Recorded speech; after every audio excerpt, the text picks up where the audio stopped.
peut pas l'imiter. On ne peut pas faire quelque chose qui est pareil. Comme le bâton de Moussa, alayhi salam. Quand les magiciens ont jeté leur bâton, ils ont tout de suite su que ce qu'a fait Moussa, c'est pas de la magie, c'est autre chose qui est beaucoup plus forte que la magie. C'est pour ça que les magiciens de Moussa ont cru en Moussa. Sallallahu ala sayyidina Muhammad wa ala Moussa wa ala jami'a anbiya illah. Alors l'histoire qui a été rapportée par l'imam al-Bayhaqi, que un paysan qui a chassé un dab. Un dab, c'est parmi les reptiles, c'est quelque chose qui est beaucoup plus grand qu'un lézard, à peu près 50 cm ou bien un peu plus, c'est-à-dire moins qu'un mètre. C'est parmi les reptiles qui vit dans le désert et c'est quelque chose qu'on peut manger. C'est halal de la manger. Le prophète alayhi salam ne l'a pas mangé parce que quand on a présenté au prophète alayhi salam cette viande qui est la viande de ce dab qui est grillée, le prophète n'a pas voulu manger et il a donné la raison. Il a dit parce que les gens de ma famille, de ma région ne mangeaient pas ça. Mais il a laissé ses compagnons manger cette bête-là. Cette bête-là que l'imam As-Suyuti il a décrit avec détail, il dit entre autres que chaque 40 jours, ça sort une goutte d'eau, une goutte d'urine de cet animal-là. Il boit, il reste sans boire des mois et des mois, pas des jours, des mois sans boire. C'est un animal qui son corps, il est compatible à la vie du désert, là où il y en a la sécheresse. Pourquoi on décrit ça?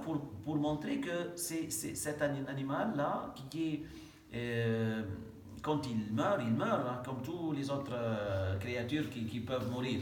Alors ce paysan-là, il a chassé cet animal-là, il l'a attaché dans ses hanches et il rentre chez lui. Dans son chemin, il trouve une foule. Cette foule-là, il s'approche pour voir qu'est-ce qu'il y a, comme la curiosité des gens. Il a entendu dire que c'est celui qui prétend être prophète. Il est en train de parler aux gens. Alors lui, il n'a pas aimé ça, ce paysan-là. Il a essayé de trouver un chemin pour être devant le prophète, alayhi salatu wassalam. Dès qu'il a vu le prophète, il était face à face avec lui, il a dit: ô toi qui es menteur, il n'y a pas un menteur plus que toi dans la région de la péninsule arabe. Et moi, je ne veux pas que les gens ou les femmes m'insultent parce que j'ai tué quelqu'un comme toi. Je ne vais pas te croire ni te suivre à moins que ce dab qui est mort ne croie en toi. C'est-à-dire, il voulait faire comme mettre le prophète sallallahu alayhi wa sallam dans un endroit, c'est comme dans le bloquer. Il ne peut rien faire.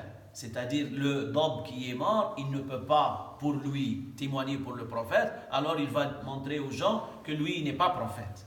Alors le prophète alayhi salatu wa sallam, qui est appuyé par Allah, qui est appuyé par des miracles, qui viennent de Allah, les miracles ils ne viennent pas des humains, ça vient de Allah subhanahu wa ta'ala, le tout-puissant, qui est capable de tout faire. Il n'y a pas un impossible au sujet de Allah subhanahu wa ta'ala.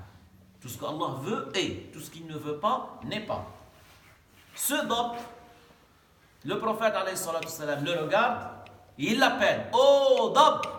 Le dab il répond: labbayka ya Rasulallah, oui mon prophète. Oui, prophète d'Allah. Le dab, il parle avec une langue arabe qui est comprise par tous ceux qui étaient là. Alors, le prophète, alayhi salam, il interroge le dab. Oh dab, tu adores qui? Le dab, il dit: j'adore Allah. Et je crois en son prophète, sallallahu alayhi wa sallam. Le dab, il a témoigné pour le prophète, alayhi sallam.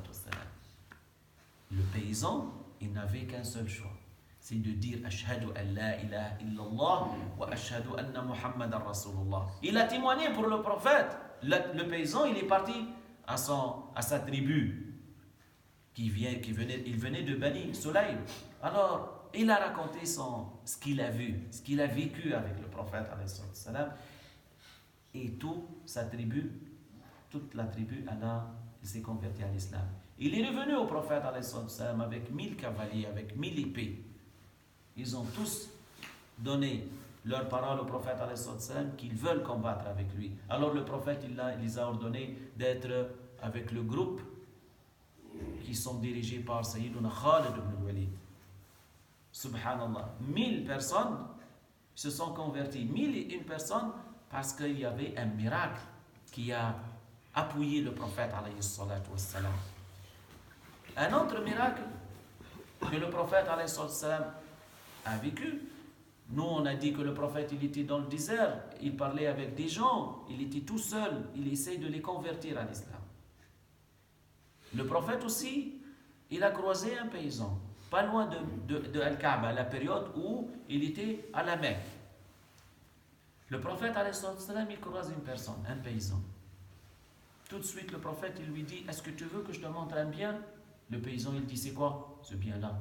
Il a dit, tu témoignes qu'il n'est de Dieu que Dieu, et que lui, le prophète, est le messager de Dieu. Le paysan, tout de suite, il a dit, et qui témoigne pour toi? C'est-à-dire, c'est quoi la preuve que toi, tu es prophète? Alors, le prophète, alayhi salatu wassalam, il était dans une pente. Il n'est pas trop haute, mais une pente quand même. Il a vu en bas de la vallée qu'il y avait un arbre.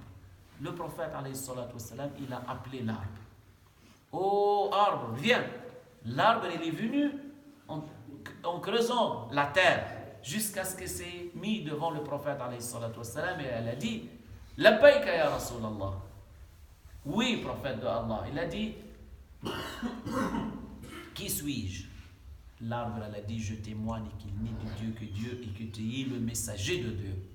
Alors le paysan, il a témoigné au prophète. Il a dit Ashhadu an la ilaha illallah wa ashhadu annaka ya Muhammadu Rasulullah sallallahu alayhi wa sallam. Dans cet endroit-là, maintenant et aujourd'hui, depuis longtemps qu'il y en a une mosquée, ils ont construit une mosquée qui s'appelait la mosquée de l'arbre, de Ash-Shajara. Et celui qui sort quand il termine son Umrah ou bien le Umrah généralement, qui sort par la porte de Al-Marwa en allant vers les coiffeurs, il trouve devant lui un quartier qui n'est pas loin, qui s'appelait Al-Hajjoun. Al-Hajjoun, c'est là où il y en a un grand cimetière où s'est enterrée la mère des croyants, la femme du prophète, Sayyida Khadija, la première femme du prophète. Alors, dans ce boulevard-là, la première construction à la droite, c'est la mosquée de l'arbre, qui est toute en marbre brun aujourd'hui. Que Allah Ta'ala facilite pour nous de reprier dans cet endroit-là, que Allah facilite pour nous. Alors, on mentionne ces miracles-là c'est-à-dire on augmente la dose ces jours-ci parce qu'il y en a l'événement le plus important ces jours-ci, c'est l'événement de la naissance du prophète alayhi salatu wassalam.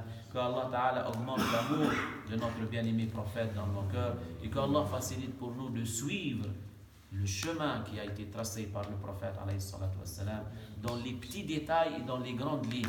Pas juste dans les petits détails, dans les grandes lignes, et de travailler plus sur nos cœurs et d'imiter le prophète alayhi salatu wassalam dans sa passion et dans sa persévérance d'appeler à l'islam et de propager et de diffuser la science du prophète sallallahu alayhi wa sallam.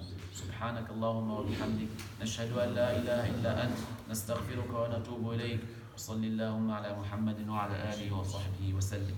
Barakallahu fikum.